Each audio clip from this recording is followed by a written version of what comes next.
Welcome to my world. El caliente. Okay. Yes.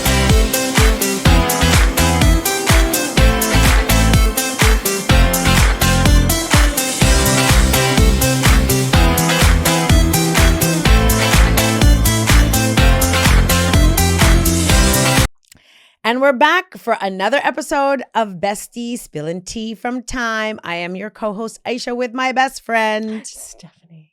How are you today, babe? I'm hot. Well, I mean, I would tell you to take off the leopard I print. can't, but it's a vibe. So I can't take it off, even though I'm having a hot flash actively. All so right. if I turn different shades of the color red, just let me know because it's who I am now. Welcome to my world. Welcome to your world. Yes. All right. Well, today's topic is a good one. It is a good Actually, one. every And topic we're that gonna we try pick is and a good stay one. like on Why? track because the last episode was a little chaotic. This is who we are. I know, but we are our we were definitely authentic off the rails selves. on the last one. We talked about a lot of things, and not a lot had anything to do with the topic that we were discussing. So we'll probably have to revisit that one. That's okay. But yeah, let's talk about this one. All right. Go. So today's topic Yes. is about multicultural friendships. As you can see, I'm a Black woman. Stephanie is a white woman. But together, we are the yin and yang of each other. Hey, that was good. Right? That was a good one. Yo, look at me. You were thinking about that. I for was. a minute. My brain was moving. Yeah. As I was saying it. Golden gem, bam. But I do think it's actually a really cool It is. conversation. And I was thinking a lot about it today, yesterday, whenever day, whenever. Whenever I sent the notes. Whenever you sent the notes. But throwing it out there, like what are your thoughts? What is your, I mean, obviously I'm your best friend. But like throwing it out there, like multicultural friendships, what do we think? Do we support them? Do we not support them? I mean, I'm the number one supporter. I feel like it has done nothing but enrich my life. Yes. I feel the like same. I have so many friends from so many different cultures. Yeah. And I have always. Yes. Like from actually from preschool, like when I could meet people that were not my immediate family, like my grandmother and grandfather, when they actually put me into preschool, that was it. I was like, everybody is my friend. And my mom and I, we were actually talking about that the other day because I said that we were going to go into the multicultural friendships and relationships. And she said, like, honestly, Stephanie, from the time that you were 4, like that is who you were. Like it was just friends with everyone. Yeah.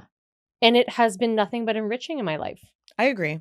And I'm going to make a statement that there's no like scientific like foundation related to this, but I was thinking to myself, I feel like females there's a higher number of females who have more multicultural friendships than males. I'm making this like in my head if I think about groups of people. Do we have to Google it?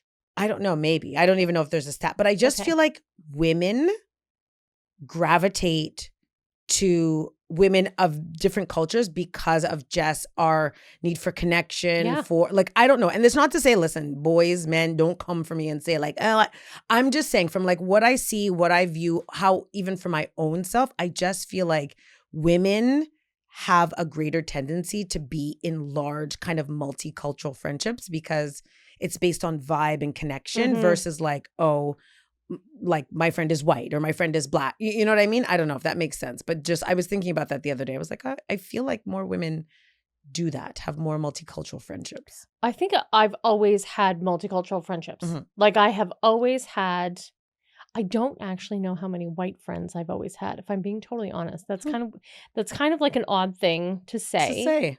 Coming from, I mean, I did my ancestry.ca and you are white. And I am white. Yeah. Like I am every warring white person. Viking, I'm Ukrainian, them all. Yeah. There was a couple things in there that had me like questioning. I was like, whoa, where did that one come from? I need to talk to my great grandparents. Yeah, but like I am from a lot of white countries. Okay. But it hasn't always been my direct friend group. Yeah. Which is interesting to me. And for me, because I also thought about that, some of my closest friends, like throughout the longevity of my life, have actually been white women. Like I have a lot of. Who else? No. You're the best friend now and have been forever. Sorry. No, it's jealousy. That's a different episode, babe. I mean, obviously I have a very like core Black girlfriend group. Yes. But I was actually thinking about that, like through college, Nat. Oh, yes, right? Yeah. Like Nat was like my girl. That was my ride or die. I like her. I love her. Yeah. Right? Yeah. Okay. You're acceptable, Nat. Yeah, you're acceptable. Even when I was like growing up, my neighbor, like one of my best friends, Daphne, Sabrina, like these are girls from elementary school. From like Montreal. Yeah, from Montreal. Yeah. But I don't know. Yeah. I mean, I think I'm a vibe person also, but I think to your point, I think it has very much enriched my life. I mean, certainly being connected to you and being someone who's very prideful about her background, like being Ukrainian and all the things. Like, I think that has also been very enriching for me, obviously for my kids as well. Even though I'm going to tell you a joke. When I told my kids that you were not Black, they were like, whoa. They're like, what do you mean Auntie's not Black? And I'm like, they're like, no, I know she is white skin, but like, what do you mean she's not West Indian? I'm like, no, Auntie's my kids were waiting for it too. My kids were waiting to like see what the ancestry was. And I was like, guys, like Grandma and Grandpa are white people. Yeah. Like my dad is British. Yeah. And like, he's from England. Yeah. Well, he's from here, but But like, from England. Background. Yeah. His background is English. And my mom is like Irish and Ukrainian. And like, there's a whole bunch. There's German in there. Yeah. There's German. There's Dutch. There's Welsh. Oh, Scottish. Like when I tell you, I'm like the ultimate. Yeah. Yeah. Like a big mutt. Yeah. Big Euro mutt. A big Euro mutt. Okay. Yeah. Yeah. Yeah. I had to laugh because the kids, even though they've known you literally their whole life, they were like, huh? Yeah. That's funny. I was funny. like, well, but I think, so I think what is really cool for me or what I value, I mean, there's many things about you that I value. But obviously I am of West Indian background. I, like you, very, I'm Haitian, Bajan, and very grounded in like who I am as a Black woman. And I think one of the things that I really respect about you is that you have respect and love for the culture, but you do not seek to be the culture, if that makes sense, right? Yeah. So you love it, you appreciate it, but you're not like, again, I'm going to keep it real. This is probably going to get some hating comments, but like, there's just some white women that sometimes. Oh no, I was that person though. Like people that know me in high school, listen, there is a fine line between appreciation and appropriation. Okay. And I'm not going to lie. Okay. And we will talk about this in here because I think that, I mean, we need to talk about it. We need to talk about, if we're going to be really honest about this conversation, where I am now is not always where I was. Yeah. In trying to appreciate my direct friend group. Yeah. Or be a part of a group of people. Yeah. I didn't always understand how to do that in the best way. Yeah. I think maybe that's why now I can be so appreciative, but I also am not trying to be somebody or know things that I don't actually experience on a day-to-day basis. And I try to be supportive in the best way that I can be without trying to overstep or being like, oh yeah, I know how you feel. Because I know I don't, you know? And I think it took a lot of learning and a lot of intentional learning to not be offensive and to not be appropriating something that was not my culture and that I didn't, that I shouldn't be doing. But I had to have those moments, and we'll talk about them. We will definitely talk about. I wonder if we can find some throwback pictures. Diane Skelton. My mother, because this is a funny story. We'll get into it later. But now you need to tell the story because now I want to know. Well, no, it's gonna come through. It's gonna come through. Okay. Trust me, because anybody that went to high school with me, they know exactly what I'm talking about, and they know exactly what I'm talking about. Anyways, I do want to ask you something. Yes. What is a cultural tradition that you first learned about through a friend? Like, what is a cultural tradition that you really felt excited about, or like that you really enjoyed celebrating, but you only were exposed to that like through a friend of yours? So high school, I went to an all-girls Catholic high school.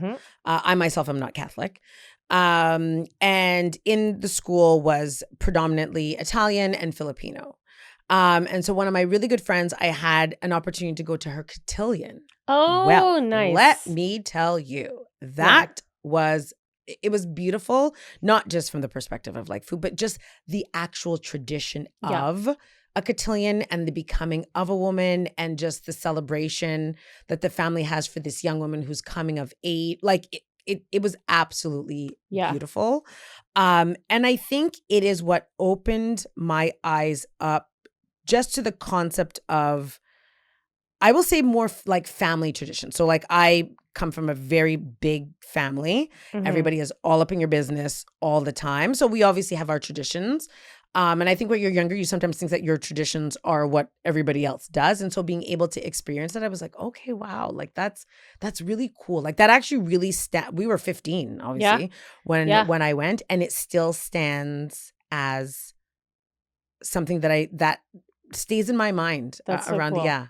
So Maya's friend is going to have a quinceañera. And so she's really looking forward to it. She's talking about it. She's planning it now. Maya's trying to take me to another country for it. Yeah. Oh, okay. But so it is going to be a really big celebration. So I'm also looking forward to her having those kind of experiences with other people in other cultures, but very similar to the coming of age at 14 and just, seeing something really cool. That's different. Because it's for me, it's more the history behind why, right? I mean, the party is the party and like all of that, but there's a history around why, again, you have this cotillion in honor of your girl who's becoming 14 and the significance even of the clothing, right? Like the attire that they wear, the traditional Filipino, like for me, I think it was all of that I was like, that is so just really cool. Beautiful. Yeah, it's really beautiful. And to see such a large number of people celebrating this girl or these girls, that really stands out for me.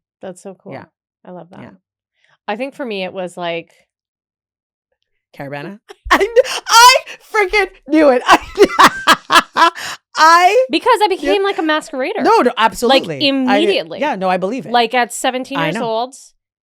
Chipsing down the road. Shouldn't have probably said that because I don't think that I was old enough to go downtown. Anyways. It's okay. 17 years old. And then I became a masquerader. And then I became like a costume maker. Yes. And I like. Girl, how many years were we in a mask camp? And that was so amazing. But also it was like the tradition behind it. It was why it was done and why people were masquerading. Yeah. And it was huge for me. Yeah. I became so involved. Yeah. Very involved. We played individual. Yeah. We played for years when I met you. Yeah. Yeah. Yeah. We played for many, many years. Many, many years. There's a comeback. Stay tuned. Yeah. It might happen. 2026. Yeah. Look out for us. Sure. Yeah. Do you think our friendship circle would feel the same? I totally don't think it would without the mix of cultures that we have. Like, no. If you think about when we get together as like our big group of people, madness. Yeah. Do you think that it would be so different? I think it would be so different because I really feel that our cultures also impact our personalities.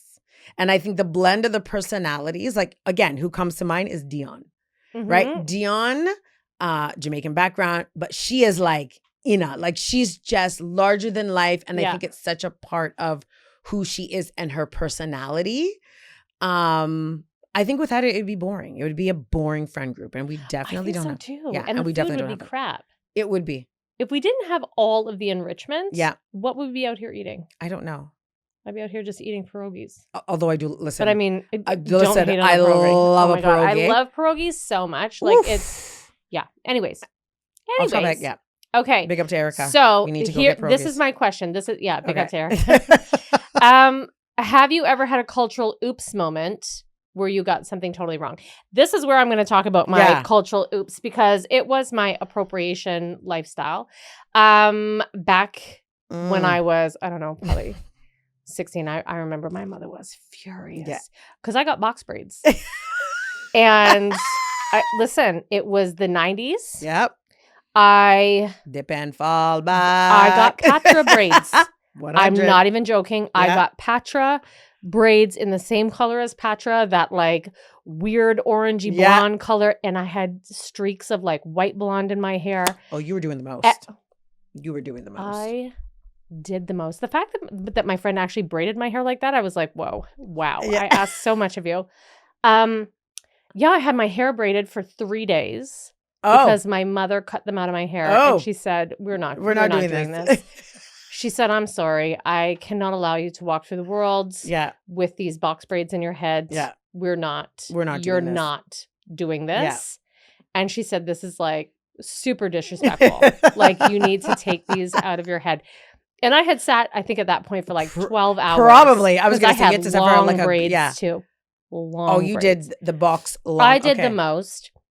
And I mean, it was in high school and I lived in Durham region and like, it was a thing. Yeah. And I look back on it now and I was like, oh my God, even my prom, I had. Yep. I saw your prom pictures. You look cute though. Yeah. But my nails were like 4 inches. I went SWV style. Yes, you did. And my original short haircut was like a T-Boz haircut. Yeah. And then I had to change that because my mom was like, can you stop this nonsense? Like, just stop this and be yourself. You're like, but I am. But I know. I'm like, this is who I am. This is who I am. But I'm not T-Boz and I needed to check myself. And then I got the SWV nails. Yep. The ones that were like this. Everybody I just dropped everything. Now you're going to have to go get it. Everything. My nails were like 4 inches long. Ridiculous. And they curved in what we called the hawk curve at the time. Yeah. And they were all pierced. I had all the gold rings in all of my nails. I can assure you my mother would not have let me be friends with you. I would not allow any of my children to be friends with who I was in the 90s. Stay away from that one. And I look like Vatos Locos or whatever. Because I had the dark lip liner with the like white lipstick on the inside. Oh, you were doing the most. I did the absolute most. Like I was horrible appropriation. But here's my question to you. Hold on, I'm picking up my stuff. Yeah, here's a question for you. Because you are right that there is a level of appreciation versus appropriation. The box braids, maybe we're pushing it too far. I was obsessed with Patra. Yeah. And I honestly, I loved Patra so much. And like Patra was my life at the time. Patra is my Cardi B. Yes. Like that. Okay. Yeah, Patra like was my stuff. Yeah. You know? But I never should have gotten the braids. Okay, so taking away the braids. Okay, so if we take away the braids, is there then a line between, again, liking a style or appreciating a look? Yeah. You know what I mean? So I'll give a prime example. What do I hate? I hate the fake dreadlock caps. I hate them. Like the ones that you buy on the beach? Yeah, 1,000%. Those offend me to the nth degree. I'm sorry if you've ever worn one. I have never. No, not you. Oh, okay. I know you haven't. I'm looking at the camera. I know you've never. No, I know you've never worn one. I know better now. Yeah, I know better now. You would never ever catch me in a Bob Marley lock cap or whatever. I know you would not. No, never. I know you would not. But I find them unbelievably offensive. But I also understand that reggae culture, black culture, like dub culture, people really do love. So is there a fine line between, like you said, where you are appropriating or where you are genuinely appreciating? Yeah. I feel like when it becomes costumey, then you've maybe taken it too far. But I mean, all the time when we were kids, like everybody did a cowboy in an Indian. Yeah, you know right? Which is like terrible. 100%. But like we grew up in the 80s and the 90s. Absolutely. So it was like, it was very different the way that people viewed cultural things, like viewed cultural traditions. Yes. Yeah. Because I mean, everybody had been a geisha. Yeah. We didn't know about a geisha. We didn't know what and recognize this. Yeah. And everybody was like kung fu fighter. Yeah. And like, 100%. You know what I mean? Like, you did all the things. You were a ninja. You were all these kinds of things, which we now know is like absolutely not appropriate to also walk around with like a traditional headdress from like a native, native community, like a head. Yeah. They're indigenous traditional wear. Cannot do these things. But I think as we learn and as we have so much more exposure to so many cultures, we need to understand that people's cultures are not costumes. Yeah. and that when we are putting on things that we do not have any business wearing, it is offensive to the people in which you are trying to represent. For Halloween is not a thing. Yeah. You know what I mean? If you went to like a traditional Indian wedding, they may ask you to wear a sari, or they may ask you to dress in traditional clothing. Absolutely appropriate. My sister-in-law had a Nigerian ceremony. I was asked to wear a traditional Nigerian head wrap. What is it? It's the gele? Yes. Is that what it's called? Yeah. So I had to have the headdress. I had to have the full dress. Yeah. And that was being asked of me by my sister-in-law, by the bride. That is totally okay. Yeah, of course. If I came out in the street, like just on a regular Tuesday, maybe, it's not. It's not that good. It's not appropriate. Fair. That's fair. No, that's fair. And again, I think it's because I think what's important in this conversation, like especially where there's friends, is that you have to recognize, like again, where there's a relationship, people are going to embrace parts of your culture where it's not appropriating. They're genuinely loving it. They enjoy it. The music, the food, right? Yeah. I think last time we recorded, you were like, I had like ackee and saltfish. Like it's not an appropriation. It's a genuine enjoyment. I love a pierogi. Like I love pierogies, cabbage rolls. Those are things that I enjoy. And those are the things that enrich your life because you get to experience, see, hear, learn something different. Yeah. But you're not going to catch me in like a like a head wrap. Yeah. Out here with wooden earrings. Because it's not of the continent Africa. Because we've seen that also. Yes. And we've kind of been like, what are we doing? Yeah. So what if, okay, actually this is not on the thing, but this what if you had a friend who you saw was going down this like appropriation trajectory? Oh, we're having a conversation. Okay. All right. Oh, we're sitting down. Because us white people, we need to have these conversations sometimes because we kind of do things sometimes without thinking. Every or once in a while, unaware. Of our behavior. But that also to me is not an excuse of like one of the biggest things that I try and do is honestly just educate myself.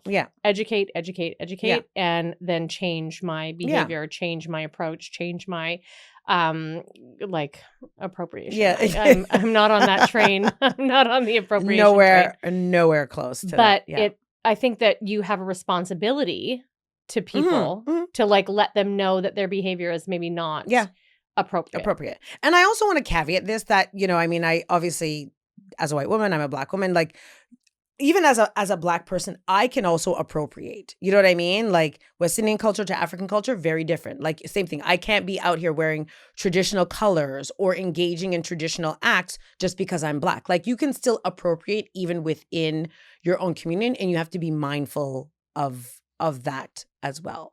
But I think it's there is a fine line, but I'm mindful, like again, you can embrace parts of a culture that you're like, oh, I really like this because it's in alignment with my values or just something that I find really pretty or cool. But like you said, finding that fine line, and hopefully in your friend group being able to be like, that's really nice, but this is where you're also pushing the limit. So like pump the brakes. Take time. There, okay, I want to know from you. Yeah. And like nobody get upset because like we're besties. Yeah. What is the best stereotype that you have for white people? Bad dancing. Why is that?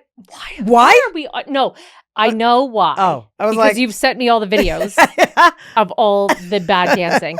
But like, why do you think that is? Because like if you you enlighten me. Yeah, you know what? Please. I'm thinking about it. I don't know why we can't dance because I can dance. No, you could dance. But my family can dance. Yes, they can. Like my family can dance. Yeah, your mother can, your dad can. They all have rhythm. Aunt Karen can. There's nobody that has ever misstepped out of a rhythmic episode. Listen, not from my family. No. Listen, I don't know what's happening out here. You better go deeper into that 23andMe and see what's going on. Maybe there's some pieces of that you missed. I don't know. No, because like my family's rhythm is there. I'm going to back my family. No, my family I've rhythmic. Been to your wedding. I've been to your parties. I've bared witness. Yeah. I don't know.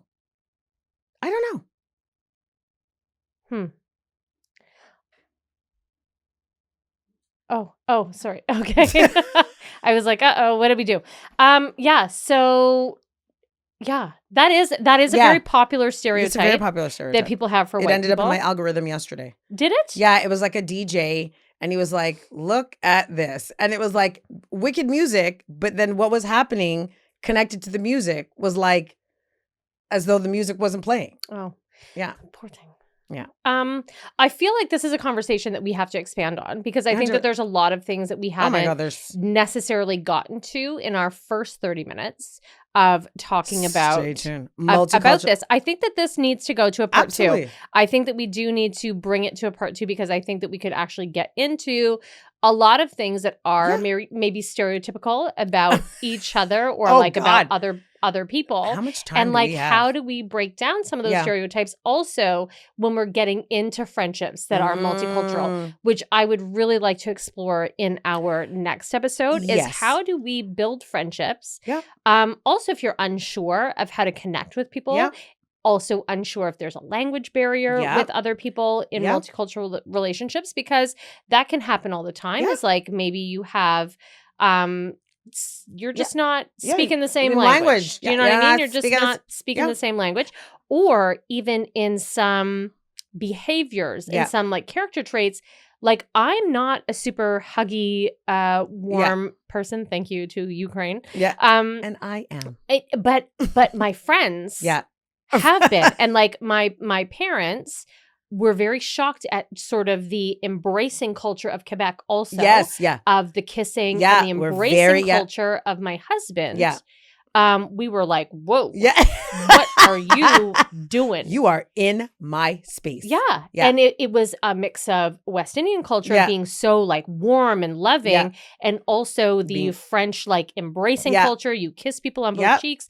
And we were like, how to adapt to this.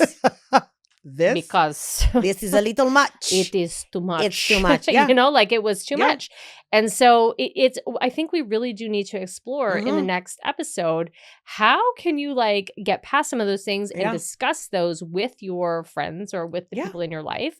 And like, what is the balance between like being curious? Because I know that I've come to you with some questions and I rightfully so love you for this because you have always allowed me the opportunity to ask you hard questions and never been offended or been angry with me for asking those questions and really allowing me the time and space to understand your perspective on something and giving me a learning experience without feeling offended. Without being made to feel as though we need to explore that in the next episode as well. So we will see you guys back for another episode, but we also want to know, because of course we need you to like, share, comment, do all the things. Is like, what is your friend group? Do you have a multicultural friend group? Has it enriched your life? Did you have a multicultural friend group and it didn't work out? Again, we want all the tea. We want to know, and I'm just going to add one more piece to that: is what if again you have a multicultural friend group, but the respective families don't like that you have a multicultural friend group? Because right, because that's also that can happen. Yes, it can. In a big way. And we're not talking about like boyfriend, girlfriend. We're literally talking about like friendships. Where people do not like that your daughter or son or whoever is friends with someone from a different culture. It does happen. Absolutely, it does. But we could definitely do a whole series on this. Stay tuned. But let us know. Right? What's your group like? Has it worked for you? What have you learned within your multicultural group that you feel has enriched your life? Were you ever someone that appropriated, but now you know better? Let people know. Let us know. Let me know so I'm not the only one out here. Bye, guys. Have a wonderful week. We will be back again with our multicultural friendships. Bye. Bye.